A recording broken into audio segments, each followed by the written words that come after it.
Hello, Verida, and welcome to a special episode of Life Inside Verida. Today, we are celebrating Juneteenth. Of course, it's a federal holiday, a very special time for all of us to celebrate the emancipation of slaves back in 1865. We're going to get into a lot more of that in just a moment. But today we have a very special guest with us that I'm going to introduce you to. He is an award-winning superintendent of Douglas County here in Georgia, Mr. Trent North. And we are going to be having a conversation about Juneteenth, about his background as an educator, and many more things. So please welcome Mr. Trent North. Mr. North? Thank you. I'm excited to be here. And I just want to briefly share with you how I am excited to be here. You know, when I was announced Superintendent of the Year for the state of Georgia, and I became a finalist, top 4 finalist for the country, my schedule was hectic prior to that. And the request to serve on podcasts or to participate abroad increased 100-fold. And I would always say no, just because my commitment was heavy prior to that. But when I got a call from Verida, it didn't take me any time to say yes, because I truly believe in the core value of the company and the company's leadership. And so for me to be here to talk about Juneteenth, I'm excited. And I share that with the employees because I want them to understand that I have to be selective with my time. And because I believe in the work, I am excited about the podcast. Fantastic. Well, Mr. North, we certainly appreciate your time, and we know you certainly have a busy schedule here. And with that being said, we want to sort of just jump into having a conversation. But first, if you would, maybe give us a little bit more of a background on yourself, and then maybe we'll talk about more in regards to Juneteenth. Gotcha. So my name is Trent North. I grew up in the projects, and I attribute a lot of my core values came from or derived from me growing up in the projects. My mom and my dad really didn't have formal educations, but they had high expectations for their children. I was the first to graduate from high school. I was the first to graduate from college. Most people have no earthly idea that while I graduated from college was a struggle for me. Not because I couldn't do the work, because I was having a lot of fun, like probably many of you when you started college. Most people are surprised when I tell them that when I graduated from high school, my goal wasn't to go to college. Yeah. My goal was to go to the military. Okay. And I had a friend of mine, and we were both signed up to go into the Air Force together. And my mom was nervous. She didn't want her firstborn to go to the military. She really wanted me to go to college. And I just happened to stumble on a party at the University of West Georgia. And the AKAs were stepping. Wow. And people laugh when I tell this story. And I went home and told my mother, Mom, your son is not going to the military. He is going to attend the University of West Georgia. Well, you know, and I have to ask you this. There's, you know, and sometimes you ask folks, you know, what maybe influenced them to do some of the things that they do. And it was really that campus culture. It was a campus culture. Life. The AKA Step Show, the Divine Nine. Yes. Just kind of maybe touch you in a certain way. It really did. Yeah. And ended up actually married an AKA. Okay. Graduated honors in my core content area, fell in love with learning, because school was never difficult for me. And graduated from there and went on to be, my goal was to be president of the United States of America. That was my goal in junior high school. And so when I went to college, my goal was to be a lawyer. And was headed to law school. Old high school football coach asked me, you know, hey, have you ever thought about teaching? And I was like, no, never have. And he hired me as a paraprofessional. So my first job after high school was being the paraprofessional Well, the school I graduated from, and went from being a paraprofessional to a teacher, from a teacher to administrative assistant, from an administrative assistant to assistant principal, from an assistant principal to a principal of an alternative school, principal of a regular ed school, from there to being an HR director, to dealing with the finances, to construction. So I've done a lot, had a lot of fun, held a public office, served on the board of directors for a bank, on the hospital board. So God's been good to me. Absolutely. No complaints whatsoever. Oh, well, that's fantastic. Yeah, that's amazing, and certainly an amazing story. I think when we look at individuals, and many of us who have come from humble beginnings, but your determination to be focused on where you wanted to go, you were able to do it, and that's something that we certainly tip our hats off to you for that. Let's talk a little bit about Juneteenth and just its significance. It's a, in this country, and of course in various states around the country, there's sort of been a staggered acceptance to celebrating Juneteenth. And in some cases, it may still even be fairly new to some that are still learning about the history of Juneteenth. So that's one of the great things about having this episode and having this podcast, is being able to, what we say is, provide information, education, and inspiration. That's part of what Life Inside Verida does. And I think right now we have an opportunity to really share something that's significant to all of us. Yeah. So out of all the holidays that we celebrate, we should all, if you are an American citizen, you should take pride in celebrating Juneteenth. And you're right, most people don't, because they see Juneteenth as a holiday for a certain ethnicity. And they don't realize that Juneteenth is a celebration, which means that as a country, on this day, we got it right. So let me talk to you a little bit about what Juneteenth is and why we celebrate it. Most people always talk about the Emancipation Proclamation, and for good reason, because it was January 1st, 1863, when the Emancipation Law became the law. And so because of that, everybody assumed that all of the African Americans, all of the enslaved people were free. And that did not happen. We forget African Americans couldn't read or write. So they had no earthly idea, specifically in the South, that there was a law that said that you were free. And so that's one component. On the other hand, while the slave owners knew that it was the law of the land, many of them decided, let me capitalize just a little bit longer on my free labor before I free them. And so some said, I'm going to keep mine enslaved. I'm not going to tell them, just for one more crop season. And then one more crop season became a second crop season. And this continued on for almost 2.5 years. And it wasn't until June 19th, 1865, when Major General Gordon went into Texas and freed the last slaves. And so it was actually 1866. So celebrating Juneteenth isn't new for our country. The first celebration of Juneteenth actually occurred June 19th of 1866, the following year. That's right. And they began to celebrate because that's when slavery officially ended. And so most people don't understand how a law is actually enacted. And so what happens is the General Assembly or Congress creates a law. And then after the law is created, there are certain steps that have to occur before the law is enforced.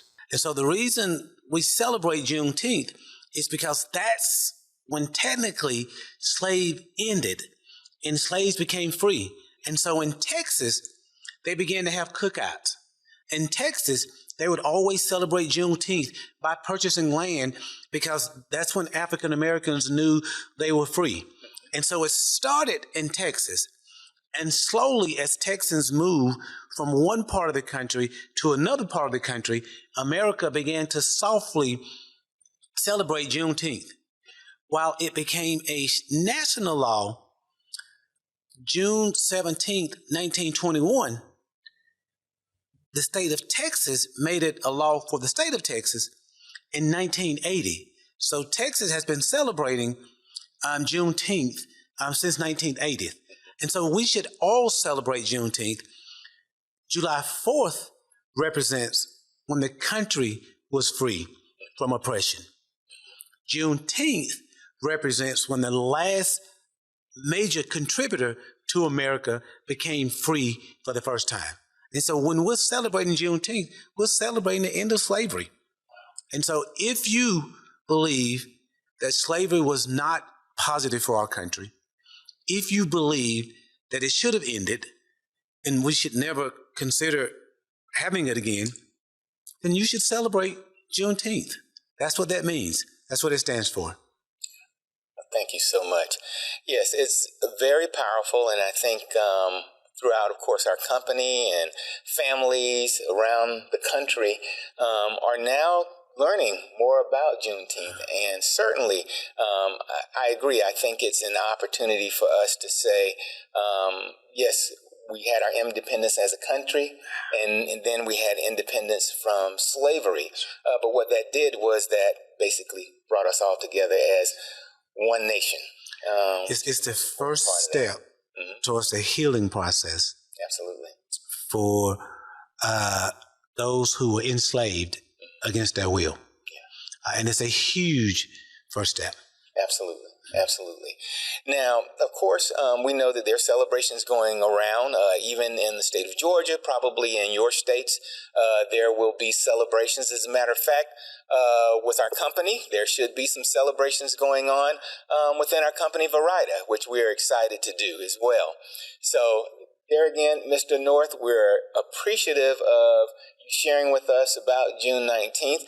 We'd also like to maybe talk a little bit about what's going on here right in the state of Georgia in terms of, and I wanted to kind of maybe spill on education a little bit, because when we look at Juneteenth and the freedoms that were allowed to slaves and African Americans, and of course now with education, it was one of those different levels that of course we had to grow in as well as a country, so that not only all Americans but specifically minorities could get the opportunities and education as well within this country. So where do you see us in terms of education overall, within the country, within our state, and what's your vision for us? So I just did gave a presentation, and I talked about the importance of protecting K-12 public education.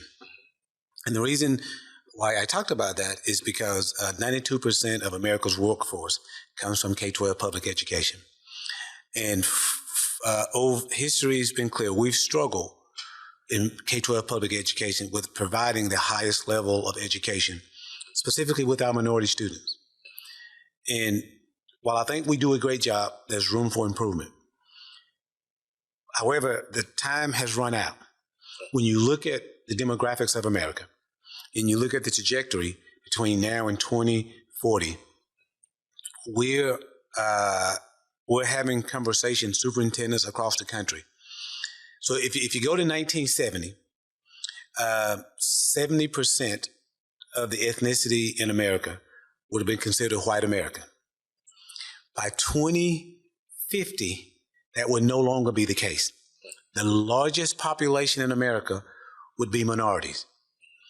And so if we can't figure out how to educate and value those who look different than us, then when it comes to our workforce, when it comes to remaining the world's #1 economical power, when it comes to our skills base, we're going to have a deficit there. So we are putting things in place, public and private, to make sure that we do not inadvertently disenfranchise America's future. Most people don't realize the fastest growing race in America will be biracial.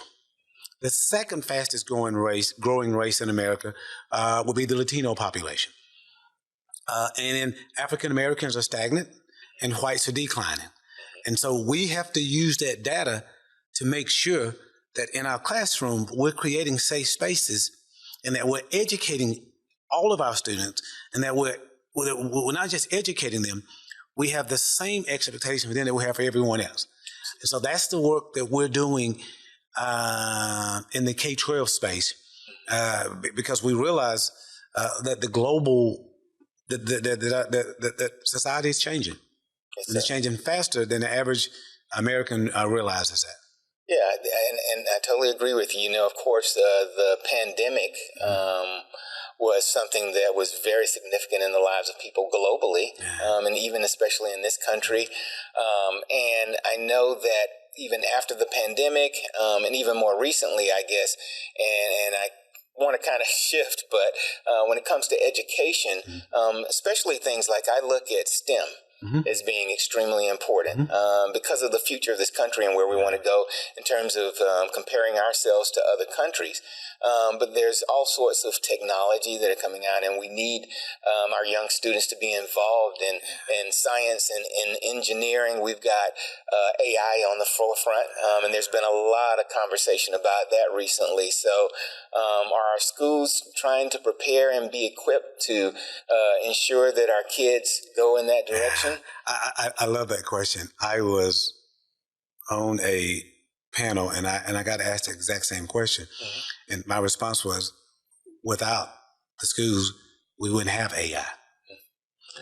So it is because of the quality of the students that we've produced that we are able to discuss AI. And so it scares me, someone who's north of 55, and those who are like myself, north of 55, AI scares us. But those that I've taught as a teacher and that I've educated as a principal and that I've supported as a superintendent, AI doesn't scare them. And so I'm nervous about AI, but I'm excited because of what it's going to do.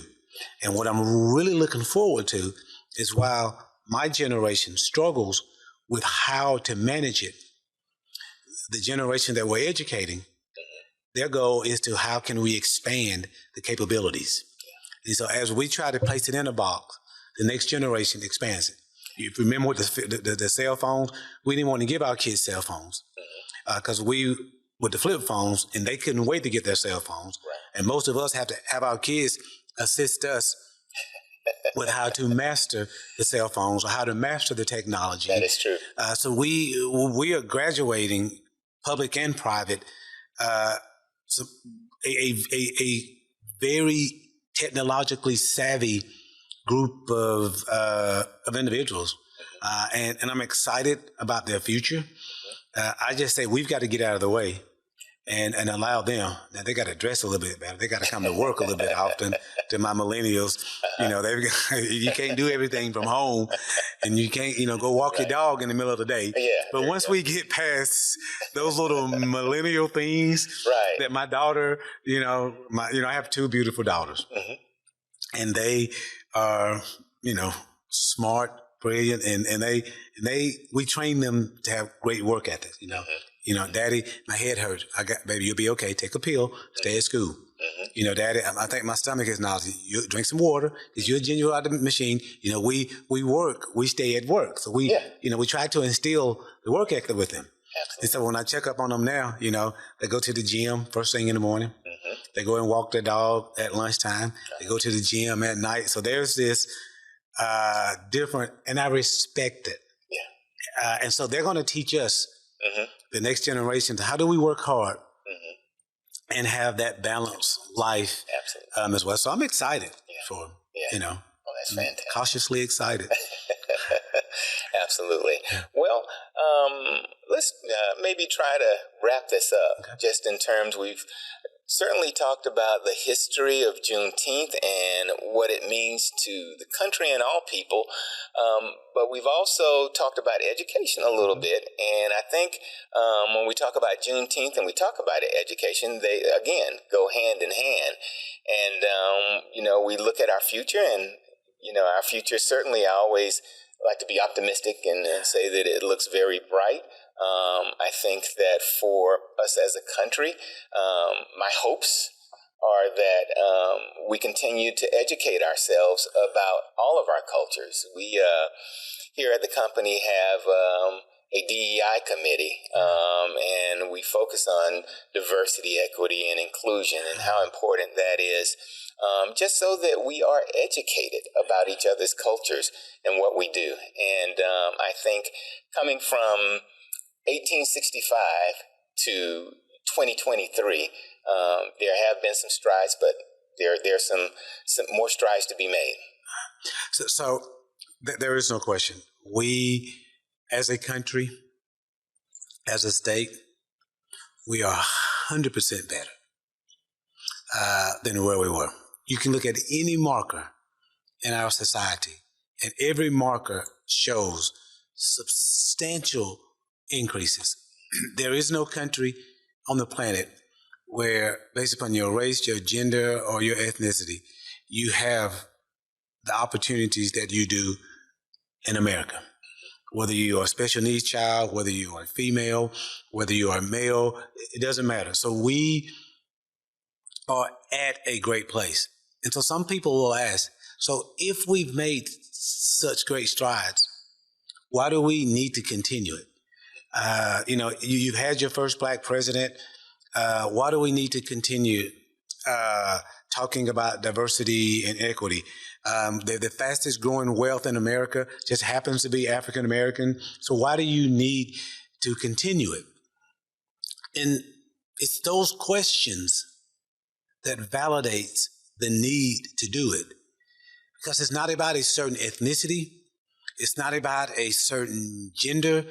It's about how do we all share the same space and respect and value differences. That's what it's about. And most people don't realize this. China and Russia, they recognize America's greatest weakness. And in their plan, their goals are to make sure that our greatest weakness stays that. This was, I remember reading this and learning about it in 1994 in my international political science class. They know that the hatred or the discomfort between our races is an Achilles heel of ours. And so they invest millions and billions into making sure that we remain divided as a country. And so our weakness isn't our military. Our weakness isn't our education system. Our weakness in America is our ability to respect, love, and value our differences. And so DEI strengthens that for us, which we know as a country is a national weakness of ours. So that's why we do it. It isn't to advantage any ethnicity. It isn't to advantage any religion. It isn't to advantage any gender. It is, if I don't know you and I don't understand what or why you do things, then I'm going to make assumptions. But if you can educate me, while I still might not agree with it, I can at least respect and be informed as an individual so that we can share the same space without hating one another. That's why we do it. That's why we should never stop. And that's why I'm glad that you all are doing that. It is important, not just for your company, but it's important for our country that we have those conversations. I tell my kids all the time, you don't get better by not talking about the things that are struggling, the things that are difficult. You only get better when you try to seek to understand so that you can better communicate. So that's why y'all do it. That's why we do it. And you never get there. You're always getting better at understanding. So there's never enough because as AI plays a larger role, it's going to create different understanding and views. And so you can't stop learning. You can't stop better understanding. So that's why we do it. And that's why it's important. Absolutely. Wow. Well, thank you. I am so appreciative. I have learned a lot today. I think our conversation has been one that we hope everyone has been able to receive a nugget of wisdom from Mr. North today. And we just want to thank you for your time on being on our podcast. And we wish you well in your future. Thank you. And congratulations once again on being Superintendent of the Year. Thank you. And it is an honor to have you here with us today. Thank you. Thank you very much. I just want to leave the employees with this. Sure. And this is me having served as an HR director. This is me who is very competitive and who doesn't like losing. I do not like to lose. I like to win. And so I want to share with you on Juneteenth what I share with my employees. I can't win without my employees. Steve and his company, they can't win without you. And it's important that we all be on the same page. Because the company is in Georgia and it's in my hometown of Carroll County, I need for this organization to be successful. And so your role is pivotal in the success of this organization. And so I strongly implore you as an American, as an individual, you have an opportunity. You can always see the glass as half empty or half full. The best employees, those who are promoted, those who excel, those who can try something else in return, they always see the glass as half full in lieu of half empty. So each day, try to figure out how to make sure the glass is half full in lieu of half empty. And then you can contribute beyond your imagination to the success of this organization. So thank you for having me. I hope I shared some nuggets that are, my 33 years in education and 25 years in public life and, 15 years on the bank board, that I've shared some wisdom for someone. Oh, absolutely. I think without a doubt. Certainly. Thank you, Mr. North. We appreciate it. And thanks to all of you for watching today. And tune in next time for our next episode. But until then, enjoy Juneteenth. Remember what it's all about. Celebrate it. Educate yourself about it. And we'll see you on the next podcast.